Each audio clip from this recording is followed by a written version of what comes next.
In spite of it all, they're actually growing. If they're edible remains to be seen, but I gotta keep the hope alive. Huh? Who's there? Crap, did one of those things get past the fence? A survivor? Shit, they look rough. Should I let them in? Hey, are you friendly? I can fix up that wound if you can drag yourself over here. Please don't be a trap. Huh. Now that I see your face, you look familiar. How do you know my name? It's you? Oh my God, get in here.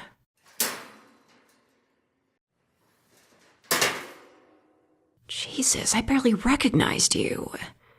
What happened to you? You fell? But you were... We'll talk later. We gotta patch you up. Come on, into the bunker.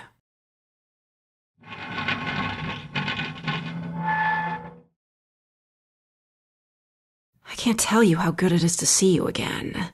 Oh, sit down here. Let me grab my medical stuff. I know, it's crazy you came by while I was outside. Thank God, right?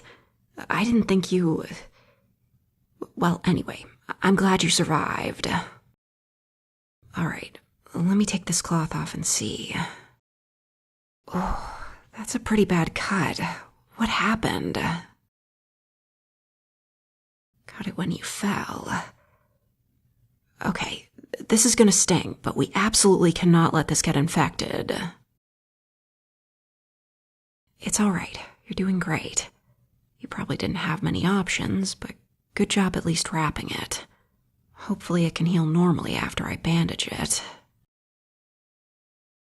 So, did you walk all the way here? You were in...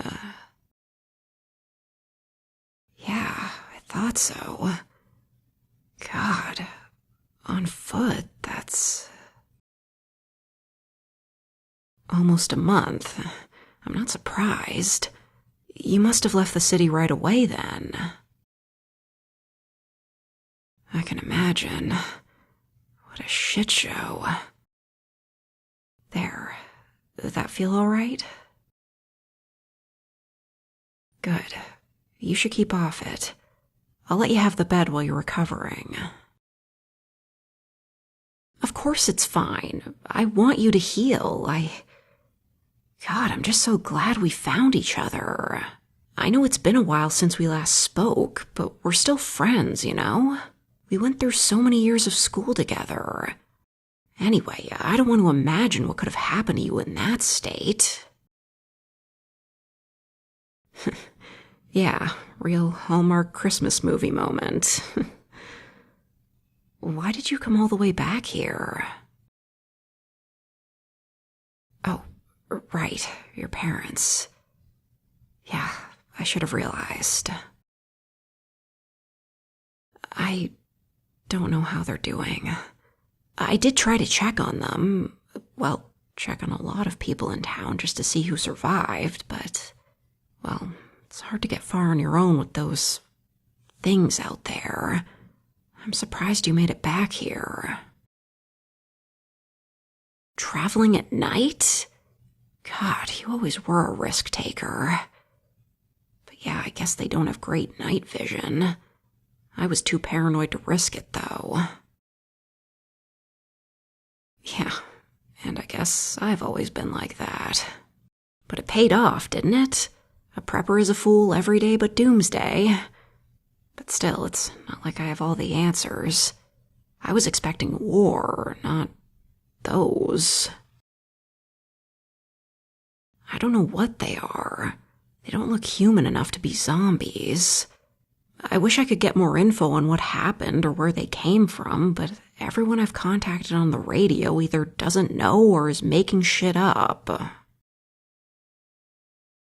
I mean, it's fair to say a sizable percentage of Doomsday preppers are crackpots who believe every new conspiracy theory they hear. And I could buy aliens, but not demons or vaccine recipients. I'm incredibly lucky I got all my shots just before this went down. Yeah, sorry. I figured since you were in the city, you'd have a better idea what caused this. But you don't have any answers either, huh? I guess knowing wouldn't really change things. We'd still be stuck in this situation. I try to look on the bright side. At least it wasn't nukes. I know. But it wouldn't be nearly as fun or interesting as it was in the Fallout games. In that series, there were vaults to hide out in, and radiation just mutated you instead of killing you slowly and painfully. If nukes were dropped here, you never would have made it back home. Honestly, I don't know if my bunker is radiation-proof. I mean, being partially underground, it could be, but I wasn't really prepared for that. Unprepared prepper, you remember that, huh? God, that's such a throwback. You tossing erasers and paper planes at me, asking why I wasn't prepared?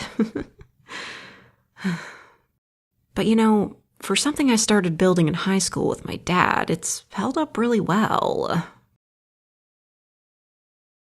I think he only agreed to let me build it so he'd have an excuse to spend time with me. It was one of the few things I asked him for when I was a teenager.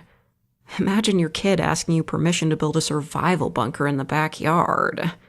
He was pretty surprised. I mean, since he died a few years later, I'm really glad we did it together. You never know how much time you have with someone. The apocalypse is just more proof of that. And seeing you down here, now I'm certain it was worth it. Well, hey, what's the point in surviving if you have to be all alone? Except for telling crackpots on the radio that they really should not treat this like a zombie movie. Yeah, on film, shooting down the horde from a vantage point looks really cool, but in real life, it's a waste of ammo and more likely to get you killed. There are too many of those things to outgun them. Well, now I didn't say that. There are still ways to get around them. At least if we work together. You're a survivalist in your own right after all you went through to get here. After your leg heals, with the two of us, I think we might be able to get to your parents' place. Now, I don't want to make any promises. I wasn't in regular contact with either of them. And they might not have... At the very least, you'll get closure. That's more than most people get nowadays. For now, though, you still need to heal. So, how about we catch up? I'd love to hear what you were up to before it all went to shit. And after, too. Oh, of course. We'll swap stories. I may be just an old townie, but I've got a tale or two. Oh, and I can show you how the bunker's power system works. Oh no, I came up with a better one than what I designed in high school, thank God. I can at least promise that it works. Just like old times, right? I'm really glad you came back.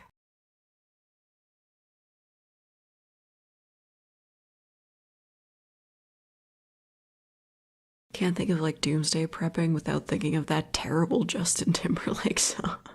Don't worry, she's got supply ice.